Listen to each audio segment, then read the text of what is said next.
Se essa retrospectiva não te deixar pelo menos com a pulga atrás da orelha, meu amigo, então a verdade não te interessa. Em 2014 é preso o doleiro Alberto Youssef na Operação Lava Jato e começa a delatar as entranhas do maior esquema de corrupção da história, não do Brasil, do planeta. Em 2015 são presos na Lava Jato Nestor Cerveró, João Vacari Neto, Marcelo Odebrecht. Em 2016 presos Antônio Palocci, Guido Mantega, Eduardo Cunha, Sérgio Cabral. Nesse mesmo ano, impeachment da presidente Dilma. Em 2017, auge da Operação Lava Jato, presos Eike Batista, José Dirceu, Lula, 6 bilhões de reais recuperados até então.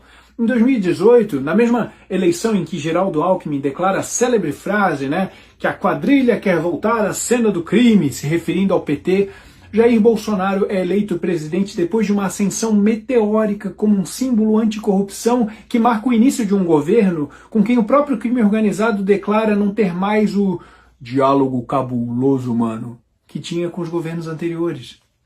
2019, José Dirceu é solto. E Lula também deixa a prisão por decisão do STF. 2020, uma série de decisões do STF enfraquecem a Lava Jato.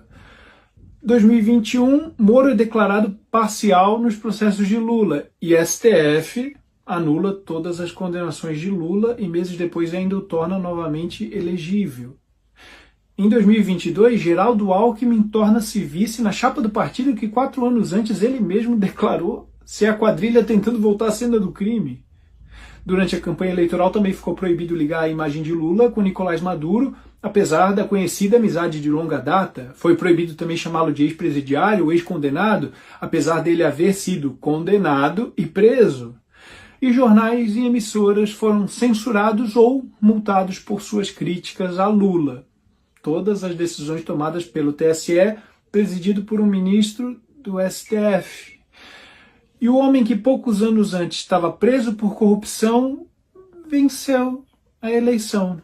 2023 começa com a prisão de centenas de manifestantes por tentativa de um golpe sem armas, sem exército, em uma invasão a instituições vazias. Deltan Dallagnol, ex-coordenador da Lava Jato, tem seu mandato cassado como deputado federal. Sérgio Cabral volta a morar na sua cobertura no Leblon, depois de ser solto no final do ano anterior pelo STF, numa progressão de seus mais de 400 anos de pena. Nesse mesmo ano, o STF também anula a condenação de Eduardo Cunha por corrupção passiva e lavagem de dinheiro, enquanto Bolsonaro se torna inelegível por se reunir com embaixadores, também pelo STF. 2024, STF anulou todas as condenações de José Dirceu e todos os atos da Lava Jato contra o Marcelo Odebrecht.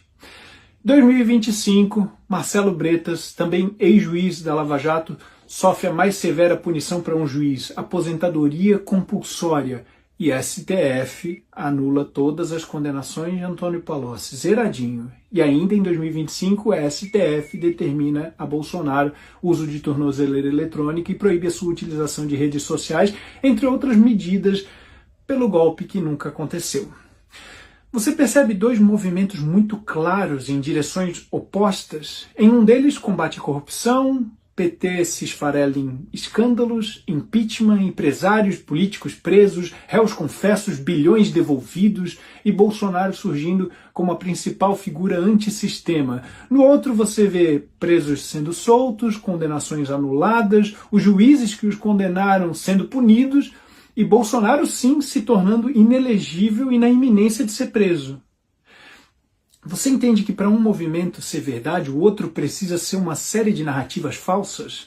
Ou o Bolsonaro era mesmo a peça antissistema, a pedra no sapato, que representa o movimento anticorrupção que deixou muita gente chateada, afinal só no Petrolão são 40 bilhões de reais, e que fez o sistema fazer o que fosse necessário, se reorganizar para retomar o controle, inclusive tirar o homem da prisão e colocá-lo na cadeira da presidência? Ou esses pobres políticos, empresários, empreiteiras, Partido dos Trabalhadores foram todos injustiçados, tiveram suas condenações anuladas porque eram perseguidos políticos.